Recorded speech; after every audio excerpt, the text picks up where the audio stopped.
주님의 사랑과 평강이 예배드리는 우리 모두에게 함께하기를 빕니다. 지난주 한국 교회가 또다시 코로나 집단 감염의 온상으로 오해받으면서 언론의 집중 포화를 맞았습니다. 참 안타까운 일이 반복이 되고 있습니다. 이번에 모 선교 단체와 소속 국제 학교에 코로나 확진자가 무려 300명 이상 나왔다고 하죠. IM 선교회, 아, 그 단체에 속한 선교 단체 또 소속 국제학교 짧은 시간 안에 전국에 24곳이나 세웠다고 합니다. 그런데 이게 다 비인가 교육 시설이라고 합니다. 참 부끄럽기 짝이 없습니다. 선교를 빙자한 이 영어 교육 네트워크 사업에 자매 결연된 교회만도 무려 200여 개나 된다고 합니다.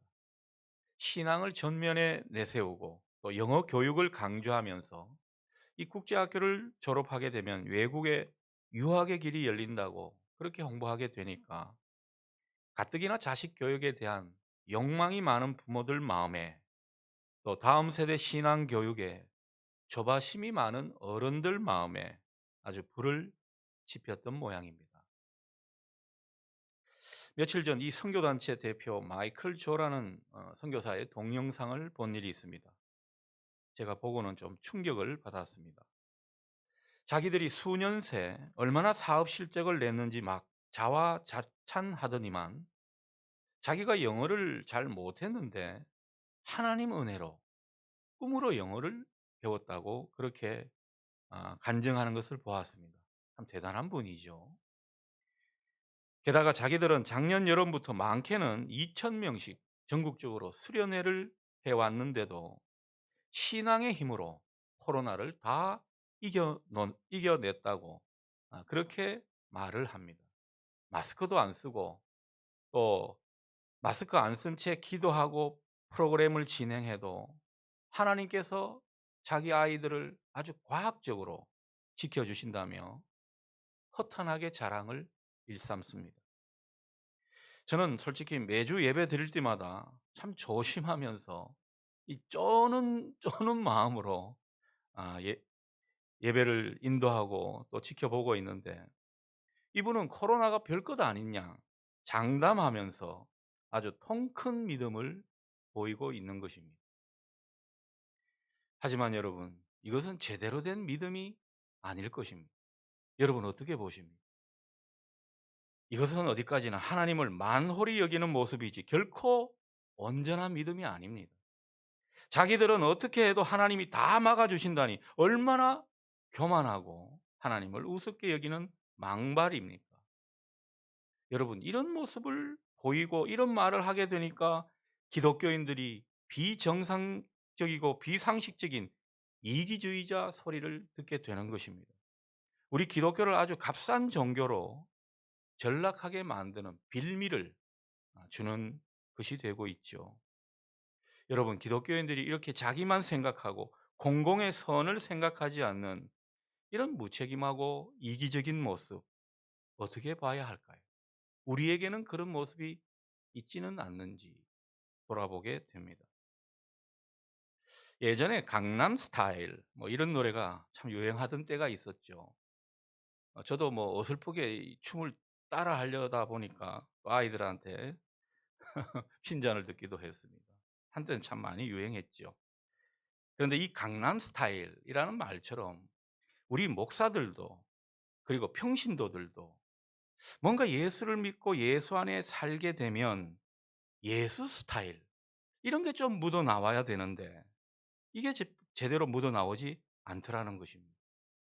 부부도 오랫동안 마음을 열고 친구처럼 살다 보면 여러분 어떻습니까? 스타일이 비슷해지지 않습니까? 저도 상당히 거리가 먼 사이였는데 스타일이 좀 많이 비슷해지는 것 같습니다. 내가 좋아하고 내가 닮고 싶은 그 사람이 있다면 이상하게 비슷하게 스타일이 맞춰져 가는 것을 우리가 경험하게 됩니다. 자연스러운 이치죠.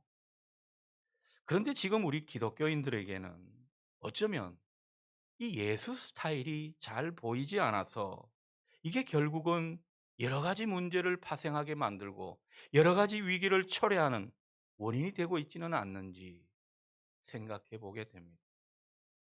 예수를 믿어도 예수 스타일이 잘 묻어나지 않으니까 결국 우리 기독교인들이 세상으로부터 질타와 손가락질을 받는 그런 상황에 자주 빠지게 되는 것 아닌가 싶습니다. 요즘 문제가 되고 있는 기독교 지도자들에게 이런 예수 스타일 여러분 느껴지시던가요? 사회적으로 질타를 받고 있는 그런 기독교인들, 예수님의 빛과 향기가 과연 느껴진다고 보시는가 우리가 한번 묻게 되는 것입니다. 자, 그러고 보면 주님께서 이 시대 우리 믿는 자들에게, 우리 기독교인들에게 뭘 원하시겠나 생각해 보면 그리 어렵지는 않습니다. 우리의 인격과 삶 속에서 예수님의 스타일, 그게 조금씩 묻어 나오게 하라는 겁니다. 그것이 점점 깊어지게 하라는 거죠. 이걸 주님께서 기대하시는 것입니다. 예수님 스타일이 느껴지는 성도는 자연히 그 모습 속에 일정 부분, 전체는 아니더라도 예수님의 향기, 예수님의 빛깔, 예수님의 정신, 예수님의 의식, 이런 것들이 어느 정도 묻어나기 마련입니다. 그러나 그 존재 가운데 이런 예수 스타일이 잘 안 나타나는 교회와 성도는 결국 이것 때문에 문제가 생기고 영적으로 병든 모습이 되고 갈등을 초래하게 되는 것이죠. 그래서 겉으로는 뭐 좋은 나무 같은데 알고 보니 속이 썩은 나무에, 그 썩은 나무에서 나는 엄습하고 고약한 악취가 풍겨나게 되는 것이죠. 예수의 그 향기 대신에 말입니다. 그러므로 교회가 그 모습과 사역에서 예수님 스타일이 잘 나타나도록 하는 것, 여러분 이게 좋은 교회입니다. 크다고 좋은 게 아니고 이 목표점을 향해 나아가는 교회가 좋은 교회입니다. 저는 우리 교회가 이런 교회가 되기를 원하는 것입니다. 신자들이 그 내면과 생각에서 예수님을 조금이라도 닮은 색깔과 향기가 잘 묻어나게 하는 것, 여러분 이게 신앙생활 잘하는 것입니다. 직분이 높다고, 여러 가지 교회에서 봉사를 많이 한다고 꼭 신앙생활 잘하는 것은 아닙니다. 이 기준에서 과연 나는 얼마나 부합하는지, 나는 과연 예수 스타일로 살고 있는지 우리가 한번 돌아봐야 할 것입니다. 예수님이 제자들을 부르셨습니다. 부르신 이유는 다른 게 아니죠. 그들로 사람 낚는 어부, 곧 생명을 살리고 사람들의 영혼을 회복시키는 그런 하나님 나라 사역의 동력자로 부르신 것입니다. 하지만 주님은 그 일에 앞서서 제자들과 늘 동행하시기 위해 내가 너희들과 함께 있으려고 너희를 불렀다, 이 말씀을 먼저 하셨습니다. 그러니까 우리는요, 뭐 사역을 많이 하고 여러 가지 하나님 앞에서 귀한 일, 또 공적을 많이 세우려고 하는 것, 이게 중요한 게 아닙니다. 주님과 어떤 관계로 살아가는가, 주님과 실제로 함께 살아가고 있는가, 이게 우리에게 중요하고, 제자로 주님이 우리를 부르셨다면 바로 이 목적으로 부르신 것입니다. 여러분 이 사실에 동의하십니까? 그래서 뭐 중직자로 주님께서 우리를 부르셨다, 주님과 더 깊은 사귐을 위해 부르신 것입니다. 그러니 주님과의 그 관계, 주님 안에 살아가는 존재됨이 없이는요, 우리의 그 겉으로 수고하는 열매는 어쩌면 의미가 없는 것이 될지도 모릅니다. 우리가 이 사실을 분명히 깨달아야 할 것입니다. 자, 그런데 우리가 예수님의 제자로 살아간다는 것, 이게 다른 말로 하면 앞서 드린 표현대로 예수님 스타일을 자연스레 배우는 과정일 것입니다. 그러기 위해서 우리가 예수님의 제자로 살아가는 것입니다. 예수님을 따르고 예수님과 함께 사는 그런 존재로 우리가 더욱 나아가고 그분의 일을 감당하면서 결국은 자연스럽게 주님의 스타일을 배우며 체득하게 하시려고 우리를 부르시는 것입니다. 우리를 제자 삼는 것입니다. 그러니 이 목적을 여러분 한시도 잊지 마시기를 바랍니다. 우리가 여기서 분명히 기억할 것은 주님은 성령님을 통해 우리와 함께 하신다는 사실입니다. 주님은 지금도 성령님으로 인해서 우리와 관계하시고 우리와 교제를 하시는 거죠. 그러니까 우리가 신앙생활 하면서 성령 충만을 구하면서 성령 안에서 살아가는 것, 이게 얼마나 중요한지 모릅니다. 아마도 그 모습 속에서 우리는 자연스레 주님을 닮아가는 과정을 만나게 될 것입니다. 그러니 뭐 따로 주님을 의식적으로 배우겠나라고 그렇게 요란을 뜰 것도 없습니다. 우리가 하루하루 신실하게 주님을 닮아가고 주님을 배우며 닮아가는 그 목적으로 성령 안에 살아가고자 한다면 우리는 주님의 형상으로 변화될 것입니다. 고린도후서 3장 18절에서 이렇게 말씀하죠. 우리가 주님의 형상으로 변화되는 것 다 주의 영으로 말미암음이니라. 성령이 하시는 일이 바로 이것이라는 거죠. 그래서 성령 충만을 구하십시오. 성령 안에 살아가기를 원하십시오. 주님의 형상으로 변화될 것입니다. 예수님 스타일로 살아가는 모습이 될 것이라는 거죠. 성령 충만하게 되면 우리는 그만큼 변화되고 주님을 닮아가고 주님 스타일로 살아가는 것을 배우게 되는 것입니다. 그러니 성령이 어떤 역할로 우리를 인도하시는지를 잘 보시기 바랍니다. 뭐 굉장한 은사, 이것을 위해 성령이 존재하는 것이 아닙니다. 우리를 주님의 형상으로 바꾸는 이 일에 성령님께서 힘있게 역사하시는 것입니다. 그러니 성령 안에서 주님 스타일을 자연스럽게 배우게 되는 이 모습이야말로 궁극적으로 우리가 신앙의 목표를 삼고 지향하는 그런 모습이 되어야 할 것입니다. 우리 모두가 이 은혜가 있기를 축복합니다. 자, 오늘 본문 21절, 22절을 보면요. 예수님께서 안식일에 회당에 들어가셔서 가르치시는 모습이 나옵니다. 자, 그런데 예수님이 이 말씀을 가르치시니까요. 사람들 반응이 굉장히 놀랍습니다. 22절에 그 교훈의 논란이 이렇게 말씀하고 있는데 이걸 좀 더 사실적으로 표현하면요. 그 교훈에 놀라 자빠지더라. 이런 표현이 되는 것입니다. 얼마나 이 패닉 상황이 왔으면 머리를 한 대 얻어맞은 듯한 그런 패닉 상황에 빠진 것처럼 놀랐다는 것입니다. 여러분, 예수님의 가르침이 어떤 것이기에 이렇게 사람들이 놀라는 것입니까? 성경은요, 그 시대 제일 똑똑하고 아는 것도 많다고 대표하는 그 서기관들보다 더 권위 있고 새로운 가르침이었다고 이렇게 말씀하고 있습니다. 여러분, 예수님의 가르침이 권위가 있었던 이유가 무엇일까요? 여러분, 예수님께서 공부를 많이 하셨습니까? 예수님 목수이셨습니다. 노동자이셨는데 뭐 공부를 많이 했겠습니까? 경험이 많았으겠습니까? 예수님은 지금 공생의 첫 사역의 모습을 우리에게 보여주고 있습니다. 아마 한 30 정도 되는 나이였을 겁니다. 그렇다면 그렇게 경험이 많다고도 볼 수 없습니다.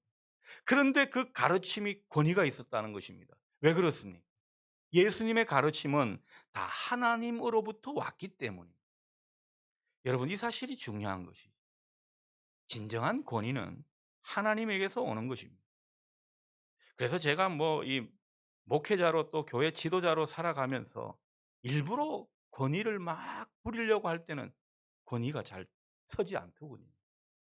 그런데 정말 하나님께서 주신 감동과 은혜로 하나님에게서 온 뭔가 교훈을 우리 교우들과 나누게 될 때 자연스레 권위가 서게 되는 것을 저도 느끼게 됩니다. 모든 교회 지도자들이 다 마찬가지라는 것이죠. 여러분, 지도자로 살아갈 때 보면요, 사람들이 말을 잘 안 듣습니다. 그래서 괜히 이 권위의식이 발동하게 됩니다.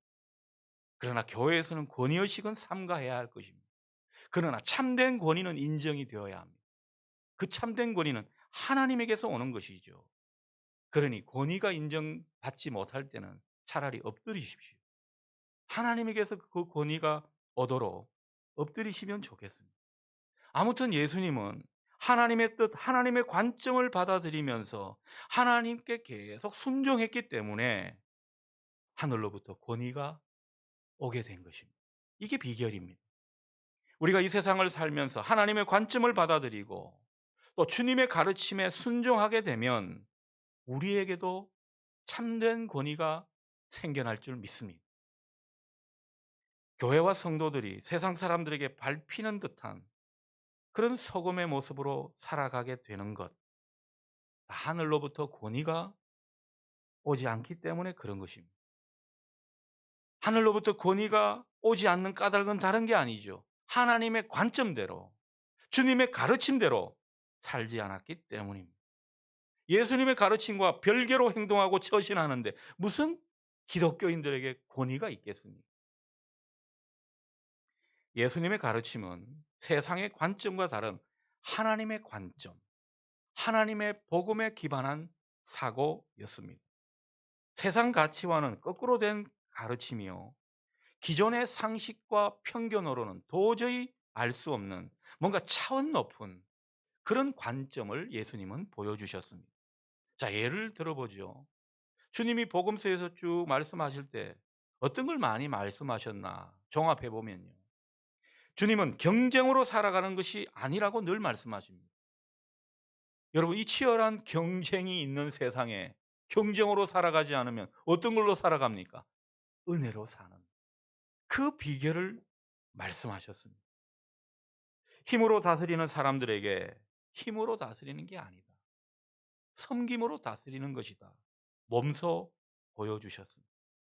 가이사의 것은 가이사에게, 하나님의 것은 하나님께, 이렇게 말씀하시면서 세상 통치, 세상의 질서를 인정하면서도 하나님 나라를 세워가는 그런 지혜를 우리에게 보여주셨던 것입니다. 세상 사람들은 그 당시만 해도, 지금도 마찬가지입니다. 지금도 보면 막장 드라마가 너무너무 인기가 있더라고요. 그래서 이제 2탄이 곧 2월 달에 새롭게 나온다고 홍보를 하더군요. 여러분, 아직도 세상 사람들은 눈에는 눈, 이에는 이, 복수혈전이 난무하는 그런 세상을 만들어가고 있습니다. 그런데 이런 세상 가운데 주님은 용서와 화해로 진정 이기는 비결을 가르쳐 주셨습니다. 주님의 이 말씀에 이게 다 하나님으로부터 온 것이기 때문에 얼마나 권위가 있었는지 우리에게 보여주는 것입니다. 따라서 우리가 이런 주님에게서, 권위 있는 가르침을 주시는 주님에게서 우리가 가르침을 많이 받게 되면, 이런 주님에게서 우리가 많이 배우게 되면 우리가 자연스레 예수님 스타일에 녹아지게 되고, 우리 또한 하나님이 주신 권위, 권세를 얻게 될 줄 믿습니다. 여러분, 세상으로부터 존경받고 신망받는 그리스도인, 그 기독교가 되는 비결은 이 하나님이 주신 권위, 권세를 얻는 데 있다고 볼 수 있습니다. 우리가 막 스스로 권위를 인정받으려고 변증하고 우리를 주장할 것이 아니라는 것입니다.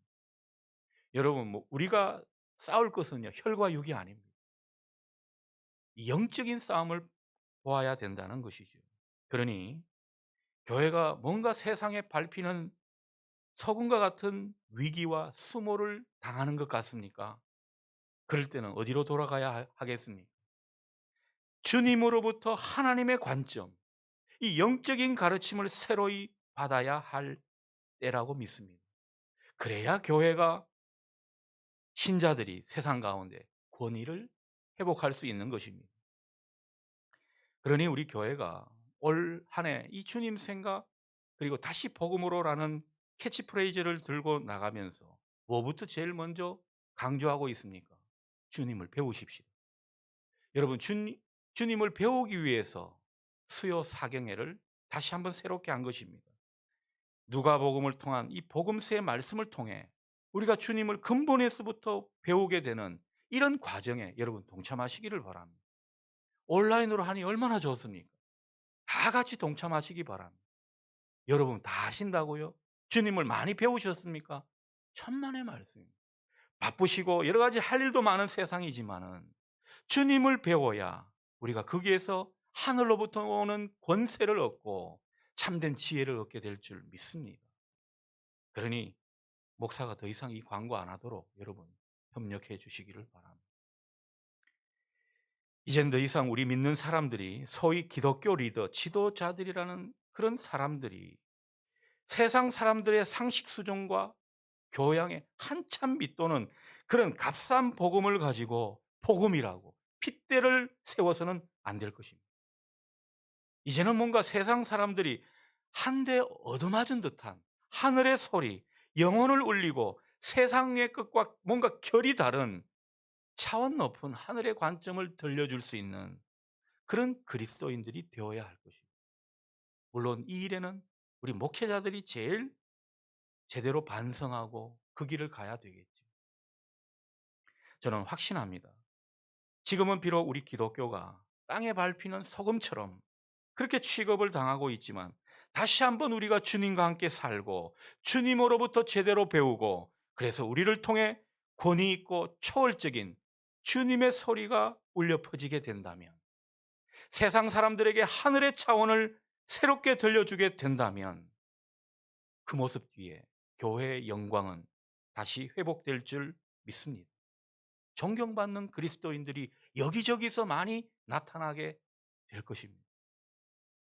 그러니 여러분, 제자로 살아가십시오. 권위 있는 예수님의 가르침, 정신을 따라 예수님의 스타일로 살아갈 수 있기를 바랍니다. 그래서 권위 있는 가르침으로 무장한 이 기독교인의 진정한 모습, 우리 다 함께 보여줄 수 있었으면 좋겠습니다. 저는 이 간절함이 있습니다. 내 이기심과 욕망을 따라 그렇게 예수를 믿게 되면 여전히 우리는 밟히는 소금이 될 뿐입니다. 그러나 우리 마음을 열어 전과 다른 신앙의 차원으로 나아가겠다고 작심하며 그 예수님의 정신, 예수님의 스타일로 세상을 살게 되면 우리는 세상을 바꾸는 그리고 존경받는 주님의 제자로 다시 한번 서게 될 줄 믿습니다. 이게 우리 교우들의 꿈이요 비전이 될 수 있기를 소원합니다. 여러분, 예수님 스타일로 사는 것은요 하나님 나라를 열어가는 인생이 된다는 뜻이 되는 것입니다. 마가복음 3장 15절을 보면 제자는 누군가 말씀해 주고 있는데 사탄을 내쫓고 이기는 권능을 부여받은 사람이라고 소개하고 있습니다. 자, 그러면서 오늘 23절, 27절 말씀을 쭉 보게 되면 예수님께서 사탄을 이기시고 결박하시는 그런 모습을 하나의 일화로 우리에게 보여주고 있습니다. 그러니까 우리가 제자로 살게 되면 어떤 권세가 있는가? 사탄을 이기고 결박하는 이런 권세를 얻게 된다는 것입니다. 이게 참 우리에게 중요한 권세가 되겠습니다. 그리고 이 모습은요, 결국 하나님 나라를 열어가는 우리의 능력이 됨을 의미하기도 합니다. 여러분, 하나님 나라는 사탄이 물러간 그곳에 세워지는 나라인 것입니다. 우리가 사탄을 결박하고 사탄의 세력을 무너뜨리는 그 모습 가운데 하나님 나라는 세워져 가는 것입니다. 그것을 우리에게 가르쳐 주시는 것이죠. 그러니 우리가 주님의 스타일로 사는 그 제자로 살아가게 되면 주님은 우리와 함께 하시겠죠. 우리는 그 함께 하시는 주님으로 말미암아 흑암의 세력을 물리치고 또 주님이 사탄을 이기신 것처럼 우리도 어둠을 이기는 이런 쾌거를 보게 되는 것입니다. 사탄이 물러가는 그 자리에 하나님 나라를 이루어 가시는 주님의 역사를 보게 되는 것이죠. 여러분, 24절을 한번 보십시오. 이 사탄이 예수님을 얼마나 어려워하고 힘들어하는지를 우리가 보게 됩니다. 사탄이 벌벌 떨고 있는 그런 모습을 우리가 확인하게 되죠. 나사렛 예수여, 우리가 당신과 무슨 상관이 있나이까? 우리를 멸하러 왔나이까? 여러분, 빛이신 예수님 앞에 어둠의 귀신들이 쫓겨나고 멸망당할 것을 아니까 이렇게 예수님 앞에 무서워 떠는 것입니다. 사탄과 귀신은 거룩하신 주님 앞에서는 상대가 되지 않는다는 것을 우리에게 보여주고 있습니다. 주님 앞에서는 결국 패배하고 만다는 것이죠. 여러분, 이 주님의 모습이 우리의 모습이 되게 하라고 오늘 이 광경을 보여주신 것입니다. 25절을 보십시오. 주님께서 귀신에게 꾸짖으셨습니다. 어떤 모습입니까? 사탄이 깨갱하면서 잠잠하여지고 귀신 들린 사람에게서 나오는 그 광경을 우리가 보게 됩니다. 27절 하반절처럼 귀신들이 예수님 앞에서는 꼼짝 못하고 순종하는, 예수님 앞에서는 게임이 되지 않는 이런 장면을 우리에게 보여주고 있습니다. 자, 그러니 우리가 주님과 함께하는 거룩한 제자로 예수님 스타일로 사는 이것이 얼마나 중요한지를 우리에게 가르쳐 주는 것입니다. 우리가 그렇게 사는 한 어둠이 결코 우리를 이기지 못한다는 것입니다. 24절 상반절 표현처럼 주님과 상관없는, 주님과 사이가 먼 귀신들은요, 주님과 함께하며 주님 스타일로 살아가고 또 주님과 상관하는 우리를 무서워하게 될 것입니다. 그것을 우리가 그려볼 수 있더라는 것입니다. 그러니 우리에게 중요한 것이 무엇입니까? 주님과 상관하며 사는 것이죠. 주님과 가까워지는 것입니다. 주님 스타일로 사는 것입니다. 그럴 때 우리가 마귀를 쫓아내는 권세를 힘있게 되어서 어둠을 물리치고 사탄을 이기게 되는 것입니다. 그래서 우리가 내 안에서, 우리 가정에서, 우리 삶에서 어둠이 점점 물러가고 대신 그 자리에 하나님 나라를 세워가게 되는 그 모습이 얼마나 중요한지를 우리가 보게 되는 것입니다. 자, 그런데 어둠과 사탄이 물러간 그 자리에 하나님 나라가 세워지는 이것이 중요한데, 그렇게 되면 어떤 결과가 있습니까? 우리에게는 이것이 더 궁금하게 되는 내용일지 모릅니다. 여러분, 우리 마음 가운데, 우리 삶 가운데 하나님 나라가 이루어지게 되면 어떤 모습입니까? 부정적인 것이 긍정적으로 바뀌는 것입니다. 늘 우울하게 살던, 눌려있던 인생이 기쁨과 자유한 인생이 되는 것이죠. 이게 복음의 능력이고 하나님 나라가 이루어진 모습입니다. 우리 삶의 평강이 강같이 흐릅니다. 사랑이 충만하게 차오르는 것입니다. 비록 낙심되는 상황에도 소망이 견고하게 서게 되는 것입니다. 예전에는 그렇게 불신앙으로 살았는데, 불순종으로 살았는데 순종의 모습이 나타나는 것입니다. 교만한 모습이 겸손과 온유로 바뀌는 것이죠. 여러분, 이게 다 우리 안에 있는 어둠을 물리친 결과입니다. 하나님 나라가 그 안에 이루어진 모습입니다. 여러분의 인생 가운데 이 모습이 이루어지기를 주님의 이름으로 축복합니다. 이게 궁극적으로 우리가 지향하며 살아가야 할 모습인 것입니다. 우리가 그냥 신자로 살아가는 것은 겨우 내 목숨 하나 구원하는 그런 길이 될 것입니다. 그러나 우리가 예수님 스타일로 살아가는 제자로 살아가게 되면 우리도 살고 남도 살리는, 우리도 풍성한 생명의 열매를 맺고 남들에게도 구원의 열매를 맺게 하는 그런 일이 될 것입니다. 하나님 나라를 열어가는 모습이기 때문에 그렇습니다. 예수님은 우리에게 나를 존경하라, 나를 예배하라 이런 말을 하신 게 아닙니다. 나를 따르라 말씀하셨어요. 여러분, 왜 그 말씀을 자주 하셨는지를 봐야 할 것입니다. 예수님의 인격, 예수님의 행동, 예수님의 가르침을 우리가 받아들임으로써 예수님 스타일로 살라는 것입니다. 예수님 스타일로 살아가는 사람은요, 남보다 조금 더 희생하며 살게 돼 있습니다. 사랑하게 되는 능력이 살아납니다. 사람을 살릴 수 있습니다. 영혼을 자유케 하는 그런 일에 쓰임받게 되는 것이죠. 예수님 스타일로 살아갈 때 이런 모습이 우리 삶 가운데 이루어지더라는 것이죠. 이게 얼마나 축복된 삶인지 모른다는 것입니다. 이게 진짜 신앙생활하는 모습인 것이죠. 요즘 우리 교회들이 겪는 어려움과 환난을 보면서 드는 생각은, 우리 한국 교회 성도들이 단순히 그냥 신자로 살아가려 했구나, 제자로 살지 않았구나, 이런 생각이 많이 듭니다. 제자로 살았더라면, 정말 목회자고 평신도고 간에 제자로 살려고 그렇게 애를 썼더라면 이런 모습이, 이런 꼴을 당하지 않게 되었을 텐데, 그런 자책이 많이 드는 것입니다. 여러분, 제가 말씀드리는 제자는요, 흔히 말하는 제자 훈련 아주 코스를 제대로 받은 그런 사람을 의미하는 게 아닙니다. 그저 교회 봉사 잘하고 헌금 잘하고 예배에 빠지지 않는 그런 신자를 의미하는 게 아닙니다.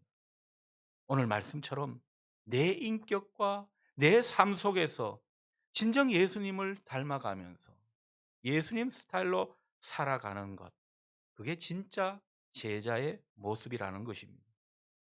직분에 상관없습니다. 목사든 평신도든 다 이런 모습으로 살아가게 된다면 정말 진정한 그리스도인으로 자처할 수 있고 또 주위에서 존경받는 기독교인으로 다시 서게 될 것입니다.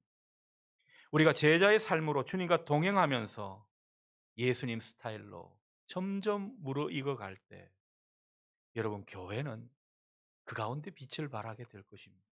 잃어버렸던 영광을 회복하게 될 것입니다. 교회가 더욱더 반석 위에 세워질 것입니다. 주님이 이 교회를 얼마나 사랑하시는데요. 그러니 나 하나가 제자로 예수님 스타일로 살아가는 것, 이게 중요합니다. 여러분, 이게 별거 아닌 것 같죠? 하나님은 늘 구원의 역사, 복음의 역사를 나비 효과로 이끌어 가셨습니다. 나 하나 예수님 스타일로 온전하게 살아가게 되면 그게 나비 효과가 되어서 이 사회, 이 교회, 이 나라를 살리고 또 하나님의 은혜와 복이 흐르도록 그렇게 역사해 가셨다는 거죠. 하나님은, 주님은 지금도 이 청매제를 기다리고 계십니다. 여러분이 어떤 일을 하시든 간 이런 청매제로 주님을 기쁘시게 하고 하나님께 영광 돌릴 수 있기를 소원합니다. 그러니 여러분, 다시 한번 참 구호처럼 말씀드립니다. 오늘 설교 제목이기도 합니다. 예수님 스타일로 사십시오. 여러분들이 저를 지켜보면서 점점 예수님 스타일이 뭐 없어지는 것 같으면 목사님, 예수님 스타일 좀 귀띔을 해 주시기 바랍니다. 우리가 그 목적으로 살아가게 될 때 우리 삶이 한층 변화를 겪게 될 것입니다. 소위 말해서 자동적으로 업그레이드가 되는 겁니다. 주님은 그런 우리를 통해서 이 지역, 우리 교회를 다시 한번 살리시고 부흥하게 하실 줄 믿습니다. 동시에 그런 우리에게 주님은 분명히 영혼의 쉼을 주시고 믿음 위에 믿음을 더하는 그런 은혜로 함께 하실 것입니다. 그러니 얼마나 복된 모습입니까? 주님 안에서 진정 자유하며 능력 있는 삶으로 우리를 인도하시려고 오늘도 주님을 따르는 제자로 주님 스타일로 사는 그런 사람으로 우리를 부르신 것입니다. 이 부르심에 합당하게 반응하면서 다시 한번 제자된 삶을 통해 풍성한 삶과 또 영광된 복음의 역사를 함께 이루어가는 우리 모두가 될 수 있기를 축원합니다. 기도하겠습니다.